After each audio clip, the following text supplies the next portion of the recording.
Fl-Akjol huwa l-akbar festival tal-mużika Irlandiża tradizzjonali. Ġamburi ta' mużika f'ġimgħa ta' mużika, kanzunetti u sfin fejn nies mid-dinja kollha jinġabru biex jiċċelebraw il-mużika Ċeltika tradizzjonali. Għal dan il-festival se titla' t-tieni darba Michelle Paris, l-unika arpista Maltija li qatt ipparteċipat fih.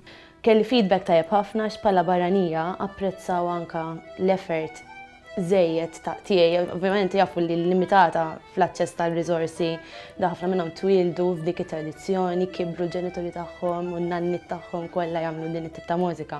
L-ispirazzjoni ġieta meta l-ewwel darba semet il-mużika Riverdance waqt il-Festival tal-Eurovision fl-1994. Kien Riverdance li introduċini mal-Irlanda, mal-mużika ma' sfin, u ta' 10 snin kont affaxxinata nara dawn l-affarijiet. Hija tammetti li mhuwiex faċli titgħallem dan l-instrument. L-iktar ħaġa diffiċli hija fiżika.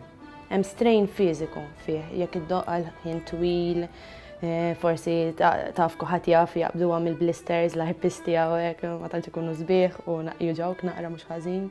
Ġifieri ġieli ndoq 3 sigħat nispiċċa bbużdi enormi hawnhekk. Il-passjoni hija kbira u l-instrumenti tqishom bħala wlieda.